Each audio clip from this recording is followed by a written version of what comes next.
Mga kauturan sa siningitiyon, nagapasalamat naman kita sa Ginoo kay makaupdanay naman kita liwat sa pagpamalandong sang pulong sang Ginoo.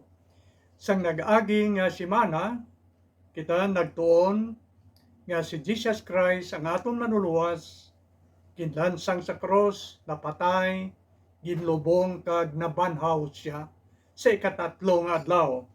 Sa sini naman niya nga panahon o kung sa sini nga tion, ang sentro sang aton pagpamalandong amo nga aton tanawon suno sang natudlo sang Bible nga si Kristo may gahom sa pagbanhaw o kon pagbuhi sang mga minatay o kon napatay nga tao. Ang pulo nga banhaw kung sa aton pa tao nga napatay nga nabuhi. So diskubrihon naton kag tun-an sing maayo kung bala si Kristo may gahom gid sa pagbanhaw sang mga minatay suno sa natudlo sang Bible sa aton. Pero sa wala pa, basahon nakon ang duha lang ka bahin sang balaan nga kasulatan nga ini nagatudlo sa aton nga si Kristo may gahom sa pagbuhi o kon sa pagbanhaw sang mga minatay.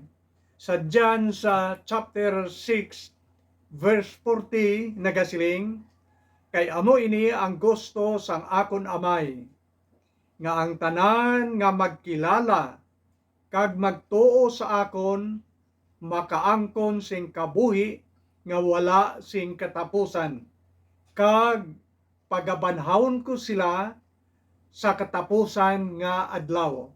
Ang ini nga verse nagahamba lamang nga ang gusto o kon ang kabubuton sang amay sa langit amo nga ang mga tao nga magkilala kay Kristo kag magtuo kay Kristo nga iyang bugto nga anak makaangkon sang kaluwasan kag pagabanhawon siya sa katapusan nga adlaw, ara ang pulo nga banhaw o kon ang pagbuhi sang mga nagkalapatay.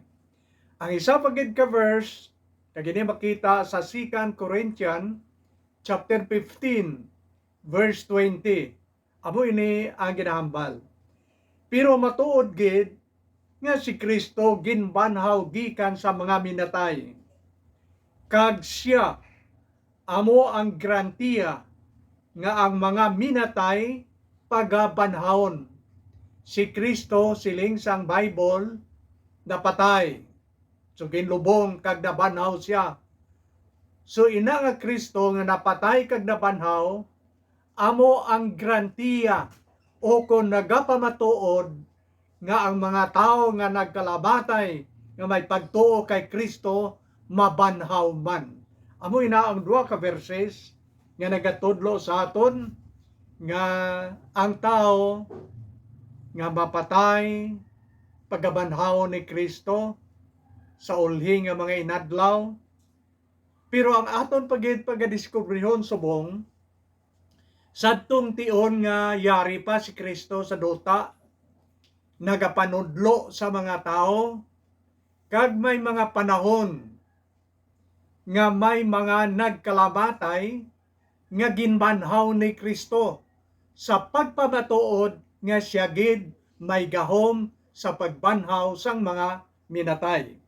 Kag ang una nga istorya nga aton pagkataon tan-awon diri amo ang sugilanon nanungod sang bata ni Jairo. Nga mga 12 pa katuig ang edad, bata pa kayo, dalagita pa, napataan, nagmasakit, kag napatay, kag ginbanhaw ni Kristo. So ang istorya naghambal sing subong sini.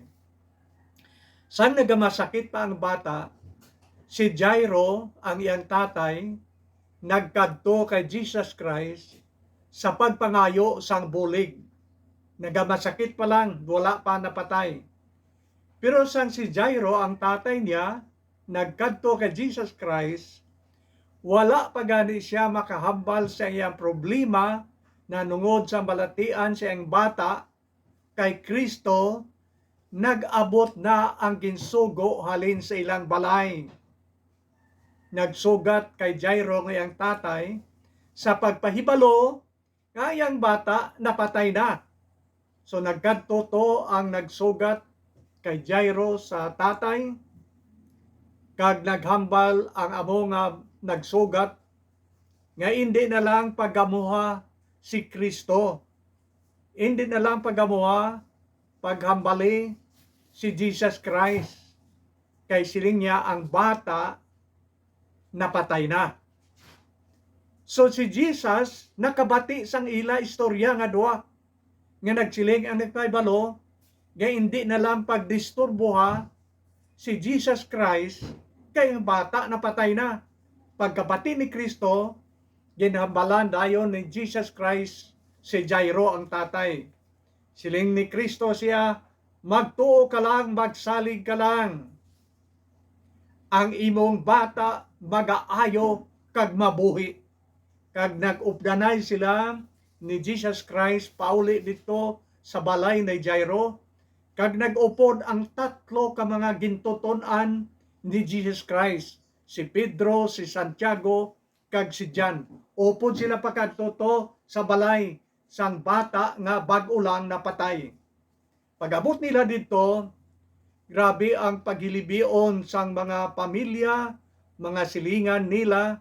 Kay balo ka man kung bata pa gani nga napatay, tiyang bata ni mga 12 anyos pa lang, madamo nga panalambiton sang panimalay, ilabi gid ang nanay kag ang lola. Siguro ang lola magamit lang ta sa aton imagination, nagasiling nga dako patani ang handom siyang apo nga mag-eskwela kag magkuha sang medicine, maestra, nurse o kon iban pa nga kurso. Kag ginadala ina nila sa ilang paghilibion. Kung kaysa mabatian pa nimo ang panalambiton sa mga tigulang nga nagasiling, tani ako na lang ang una napatay kay tigulang naman ko. Ti niya bata pa, wala pa niya ma-enjoy ang iyang kabuhi, kag wala pa niya maabot ang handom nga iyang ginahandom nga iyang pagaymoon kay manti tama pa kabata. Amo na dito tanan ang nagkalatabo, panalabiton, nagilibion, pero pag-abot nila ni Jesus Christ, upod ang amay, kag upod ang tatlo ka sumulunod, naghambal dayon si Jesus Christ sa ila. Siling ni Jesus Christ, hindi kamo magibi, hindi kamo magilibion. Ang bata nagakatulog lang, wala mapatay, kundi nagakatulog lang. Ang sugilanon o kon ang paghambal ni Jesus Christ sang kamatayon, nagakatulog lang. Amo na ang iyang huna-huna sang kamatayon sa amo nga bata. Ang bata wala mapatay, gakatulog lang. So ang kamatayon gali para kay Jesus Christ, katulad lang nga ang tao natulog. Amo na ang term, ang pulo nga iyang gingamit. So, kay kadamo sang mga naghilibion to, ginpili lang ni Kristo kung sino ang maupod sa iya dito sa kwarto sang bata nga bag-o gid lang napatay. So gindala niya dito ang tatlo niya kasumulunod. Gindala niya si tatay niya, kag ang iloy, kag ang iban niya, ginsingganan lang niya nga pabilin lang kamo diri sa gwa sang balay. Kami lang ang makadto dito, agod nga hindi maginotok dito sa sulod sang balay. Pag-abot dito nila, ginkaptan ni Jesus Christ ang kamot sang 12 anyos nga bata, kag ginabalan, inday bangon. Ang bata sa gilayon nagbangon. So natingala gid ang mga ginikanan. Nagbangon siya, kag ginsugo ni Kristo ang iyang nanay, ang iyang ginikanan, tatay niya kag nanay niya, nga nagsiling, okay, tagain ninyo siya sang pagkaon. Gintagaan nila sang pagkaon. Grabe ang kaon sang bata kung sa aton pa, hindi nimo madinay ang kamatuoran nga nabuhi gid siya, kay man wala sing patay nga nagakaon. Nakita nila nga nabuhi siya, kag nagkaon sila. So 100% halin sa kamatayon nabuhi gid siya kay man nagakaon siya. Ang buhi lamang nga tao among nagkakaon, ang patay iya wala nagakaon. So nakita nila nga nagkakaon, kag ang mga tao nga naglibon dito sa guwa nga nagasid-ing dito nga ilang nakita, hindi ka makasiling nga ini nga bata basi ko nalipong lang kag naumpawan kay man wala na pulso, ginsugat na gani nila dito ang amay nga nagsiling patay na, ang nagabulong nagarevive sa iya sa sina nga bata ara pa kag nabal-an diya nga napatay na gid kag wala na nagahulag. Pero sadto nga tion ang gahom ni Kristo nakita nga siya may ara nga gahom nga Diyos nun nga makasarang sa pagbuhi sang tao nga napatay. So hindi kita magpangduwa-duwa, ang bugos nga ginatudlo sa balaan nga kasulatan nga si Kristo ang bugtong nga anak sang Dios may gahom sa pagbuhi sang mga binatay. Amo ina nga pirmi naton ginamit lang halin sa sugod sang Bible pakadto sa katapusan nga si tion nga si Kristo magabalik, iyang pagabanhawon ang tanan nga mga katawhan nga nagatuo sa iya. Mayroon pa nga ikadua nga tan-aw naton, agod nga makabulig ini sa aton sa pagpahanumdom kay aton naman ini nabalaan nga si Kristo gid may gahom sa pagbuhi sang mga nagkalamatay. Kung tanaw naton ang Lucas kapitulo 7 halin sa 13 pakadto sa 15. Ang una to iya ang dalagita, ang record niya makita sa Lucas 8 halin sa 50 pakadto sa 55. Ining masunod yang aton anaton Lucas 7:13 pakadto sa 15. Siguro basahon nakon ang bahin lamang sini. Pero ang istorya niya nagasiling nga si Kristo nagsulod sa isa ka banwa. Ang ngalan sang banwa 9:9. Pagsulod niya dito, upod man gyapon ang iya mga gintuton-an, nasugata nila ang bata sang isa ka balo. Nasugata nila, nasulod sa lungon, ginayayungan agod dalon dito sa cemetery nga ilubong. Okay. Ang una tungin naton ang diferensya nila nga duha, ang isa to ya bag-o lang napatay nga ginbuhi ni Kristo, ginbanhaw ni Kristo.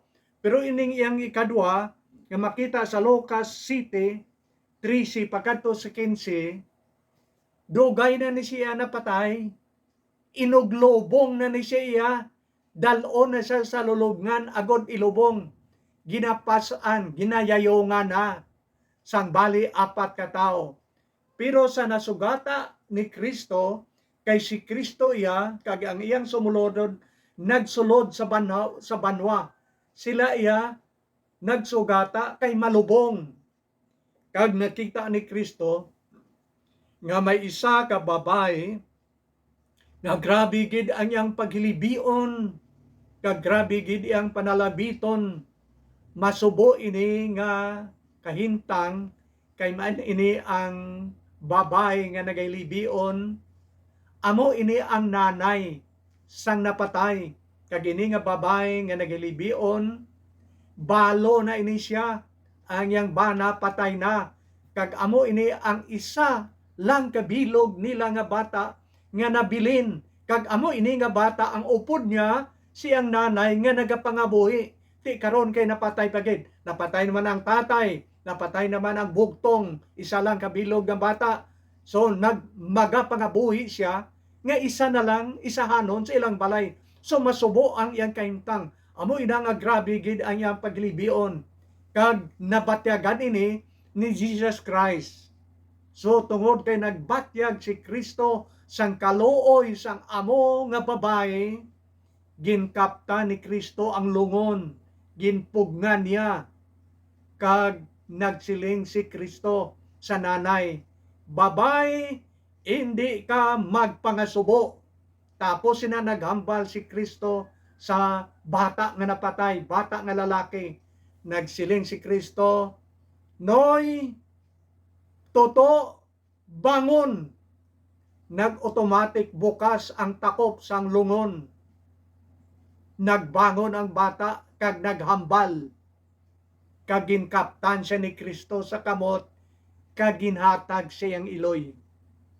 Amo ina ang ikadua nga panahon nga makita naton sa Bible nga nagatudlo kag nakapakita sa aton nga wala sing pagpangduwa-duwa sa likod sang aton hunahuna nga si Kristo may gahom gid sa pagbanhaw sang mga minatay kay man Dios siya, kag ang makabanhaw lamang sang minatay Dios. Ang tao wala sing abilidad kagahom sa pagbanhaw sang mga patay.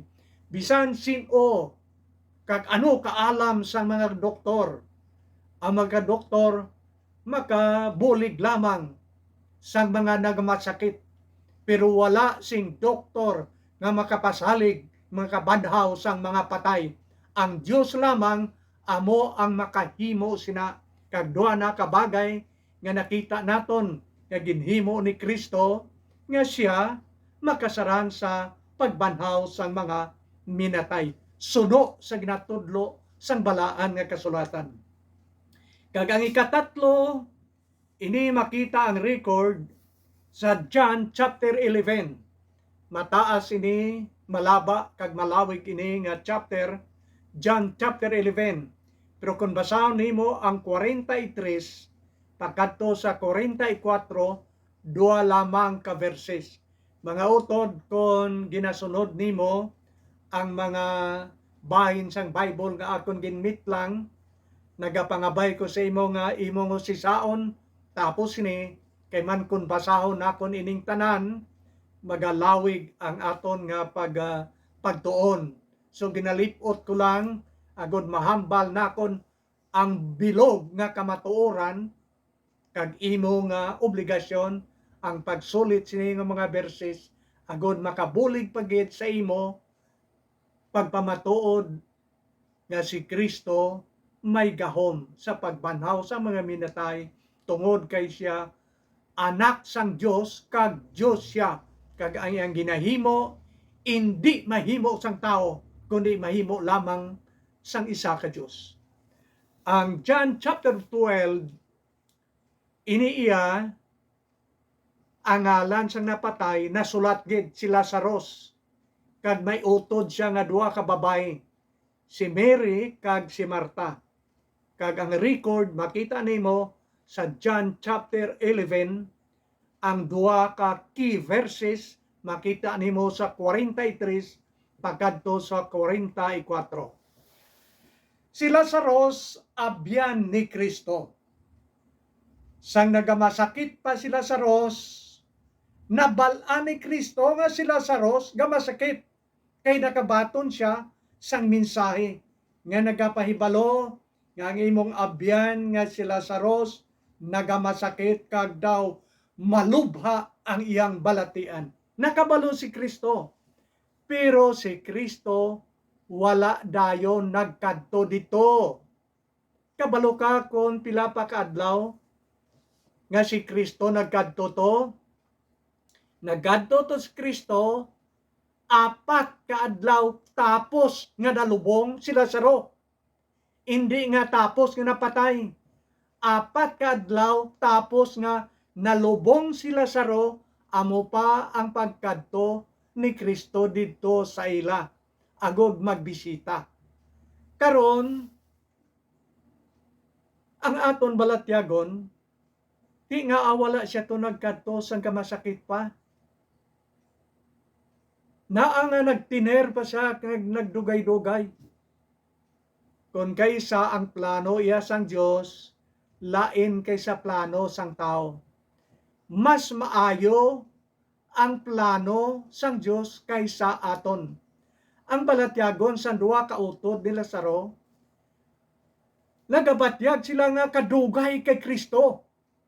Kita mo pagkadto ni Kristo dito, nagdalagan ang utod ni si Marta nga nagsugat sa dalan diin si Kristo nagapakadto sa ila. Ang iyang hambal amo ni Ginoo, kung diri lang kung tani ikaw ang amon utod, wala mapatay. Ang balatyago niya kung aton basahon, daw medyo atrasado na ikaw, uli na ang tanan, patay na, kag nalubong na ang amon utod, amo pa ikaw nagabot, amo na balatyago niya sa sulod. Pagwa sang manghod si Mary, kag nagsugata kay Jesus Christ, amo man gyapon ang pulong. Nagasilig man si Mary, Ginoo, kunyari lang kung tani ikaw, buhi pa ang amon utod, pero uli na ang tanan, nalubong na, napatay na, kag nalubong na, uli na ang tanan. Pero ang plano iya sang Dios lain. Ang plano iya sa magulutod nga tani dito si Kristo, agod nga mabuhi, agod nga mag-ayo sa balatian. Pero si Kristo ya ang iyang plano, hindi nga si Lazaro ayohon sa balatian. Ang plano gali sang Dios amo nga ipakita ni Kristo sa mga tao dito nga siya may gahom sa pagbanhaw sang minatay. Kabagdanan nga nagkadto siya to 4 na kaadlaw kay lubong agod mapakita niya kag mahampan sang mga tao tubtob sa aton subong nga si Kristo ang anak sang Dios may gahom gin sa pagbanhaw sang mga nagkalamatay. So nagkadto sila dito sa lulubngan, nagsiling si Jesus Christ sa iyang mga utod, di inayon siya ninyo ginlubong. Nagkadto sila dito pag-abot nila, nagpundo sila dito sa lulubngan. Ang mga bisita nga nagakomport sa amo nga pamilya dito man, mga Hudiyo dito nagatanaw kag nagupod sa ila.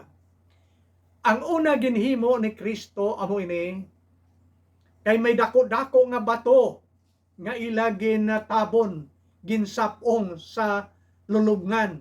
Siling ni Kristo, ligida ninyo ang bato, kuhaan ninyo ang bato. Nagsiling pa ang utod nga babay, Ginoo, mabaho na ina siya kay ti 4 na kaadlaw. Pero si Kristo nagpadayon sa inyang hilikoton, nagpangamuyo siya sa amay, nga nagasiling, Amay, salamat gid, kay ikaw pirmi nagaupod, kag nagasabat sang akon pangamuyo. Tapos niya sina pangamuyo, si Kristo nagsigit sa mabaskog nga tingog, kag ginsampit niya gid ang ngalan ni Lazaro. Nagsiling siya, Lazaro, guwa sa lulubngan. Nagwa si Lazaro, naputos ang lawas sa maputi nga panapton, kay amo na ang iya nga kinaugali sang mga Hudiyo, ang mga patay, putson sa maputi nga panapton, kag ilubong. Kita iya nga Pilipino, ang aton iya paginawi amo, nga ang patay, ginasulubuhan naton sa puti nga barong, ila iya ginaputos sa maputi nga panapton, aton iya barong, daw medyo baliskad ning aton pagpangabuhi, kay sang aton nga utod ginikanan, sa buhi paway man naton ginabaklan barong, kung patay na gani, nga hindi na niya magamit, nga kaunon man lang sang lago, amo pa naton baklan sang gwapo nga barong. Tani kung sa buhi pa na, ginbaklan mo na nga daan, magamit pa na niya sa pag-attend sa mga special nga mga okasyon.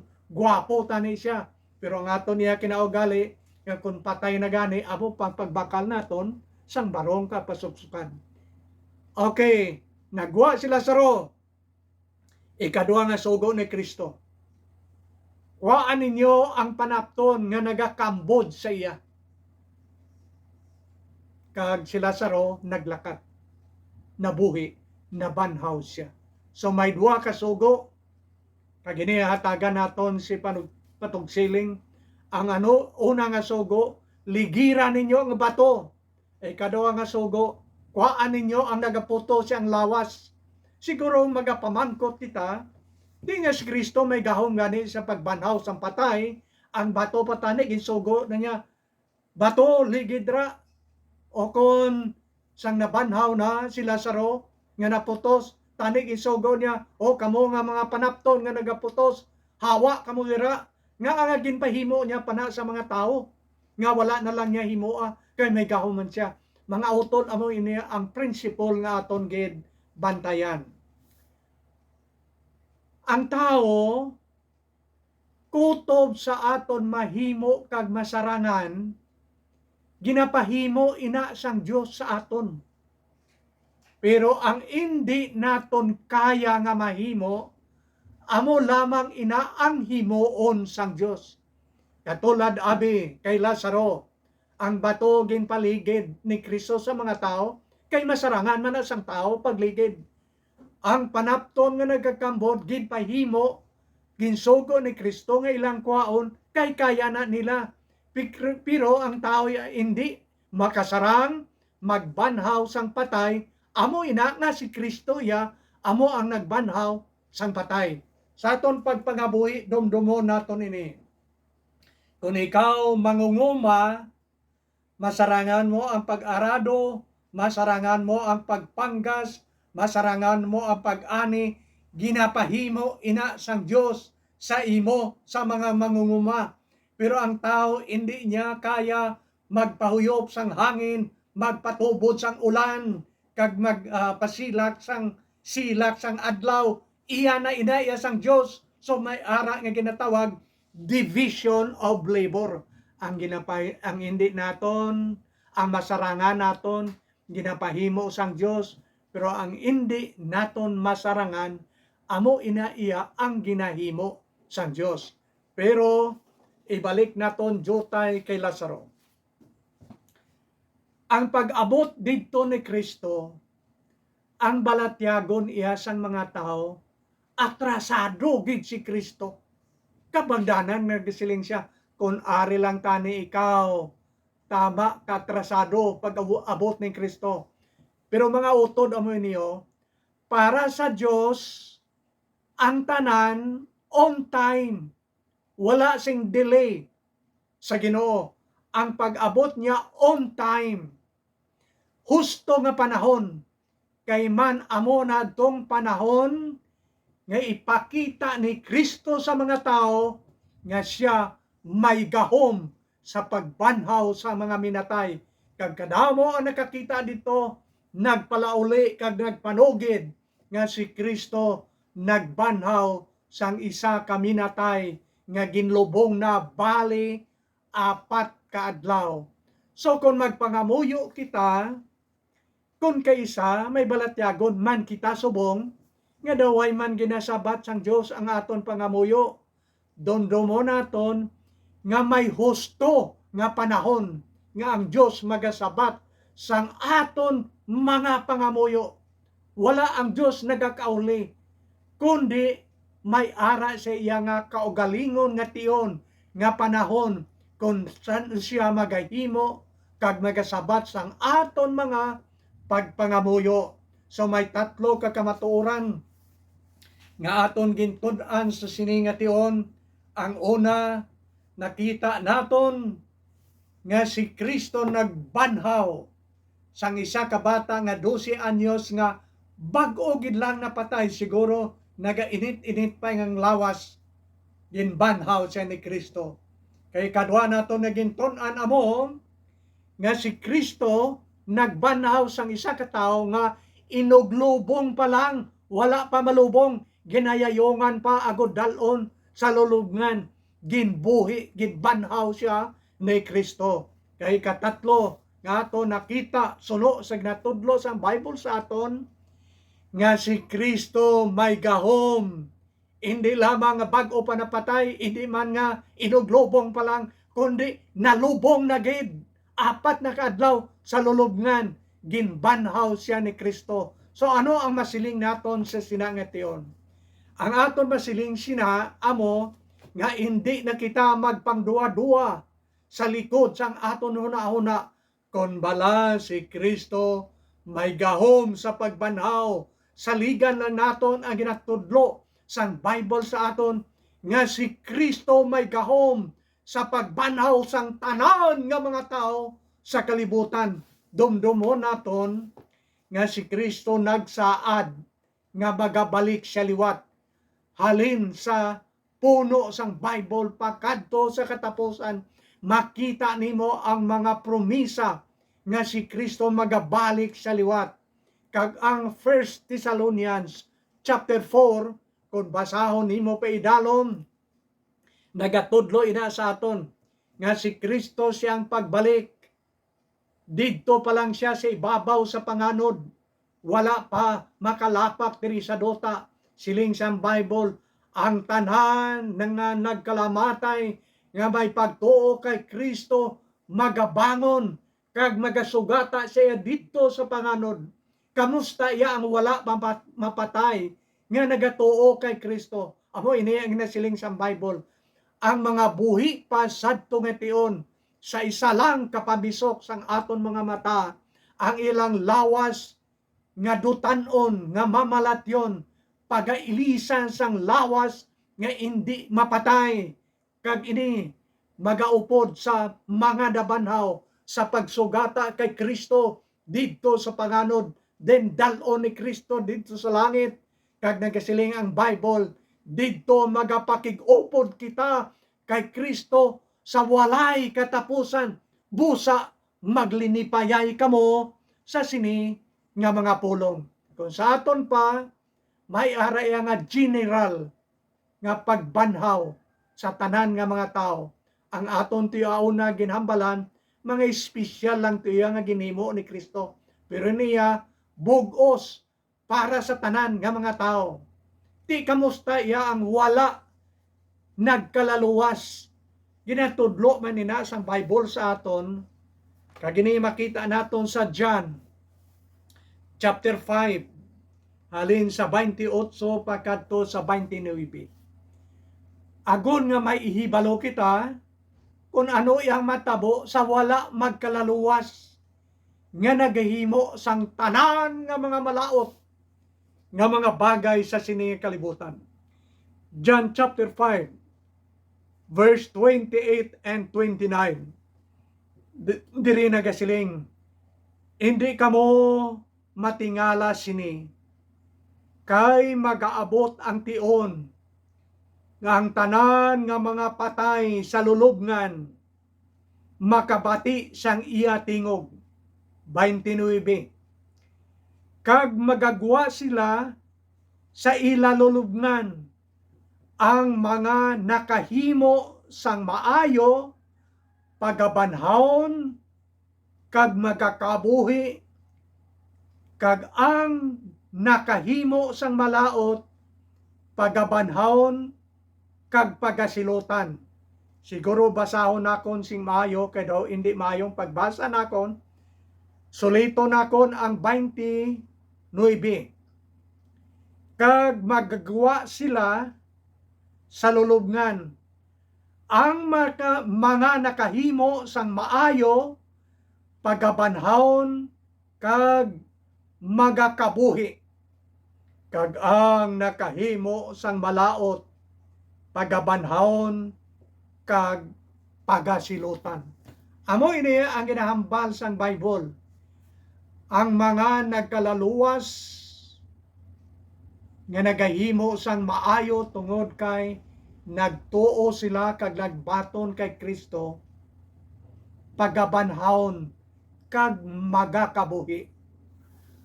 Ang mga nagahimo iya sang malaot, nagsikway kay Kristo, wala nagtuo kag nagbaton kay Kristo, pagabanhaon, siling sang Bible, kag pagasilutan.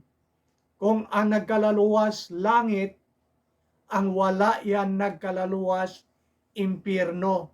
Dito ang silo sang tanan nga mga tao nga nagsikway kay Kristo. So nakita naton ang bugos nga kamatuoran. Si Kristo may gahom sa pagbanhaw sang mga minatay.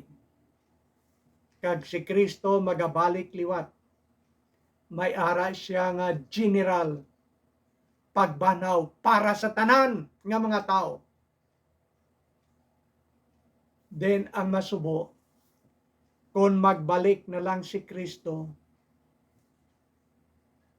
nga ikaw kag ako, wala pa makabaton sa iya. Kay man may ara nga final judgment. Hukman sang Dios ang bugos nga katawan. Din maathag akong gid ginbasa para ang idea masilsil sa imo kag sa aton hunahuna ngang mga tao nga nagapabungol-bungol lamang nga wala nagapamati sa pagpanawag sa Ginoo nga nagasiling kari kamong tanan nga ginabudlayan kag ginabugatan sang inyong mga sala kay papahuwayon nakon kamo. Kon kita maghinulsol lamang sang aton mga sala,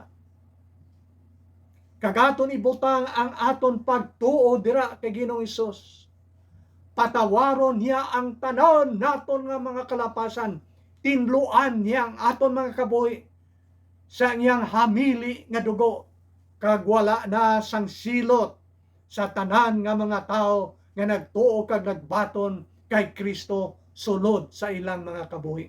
Sa wala pa mag-abot ang ginasiling katapusan nga paghukom ni Kristo siyang pag-abot, mga utod, sabta ang iyang panawag sa imo. Hinulsuli ang imong sala, itugyan ang bugos nimong kabuhi kay Kristo. Kay siya nagapaabot sa imo, halin sa una, tub-tub subong ang Bible nagapasalig sa aton nga sa tanan nga magdangop kay Kristo, hindi gid niya pag-isikway, batono niya kag luwaso niya ang tanan nga tao nga magpaubo siyang kagalingon kag magdangop dira sa iya subong nga aton manuluwas sa sining nga kalibutan. Mga kauturan, madamo gid nga salamat kabay nga ini nga mga pulong masilsil gid sa aton mga balitagon kag magapanghikot kag makahatag sa aton sing kaayuhan sa aton mga kabuhi. Amen.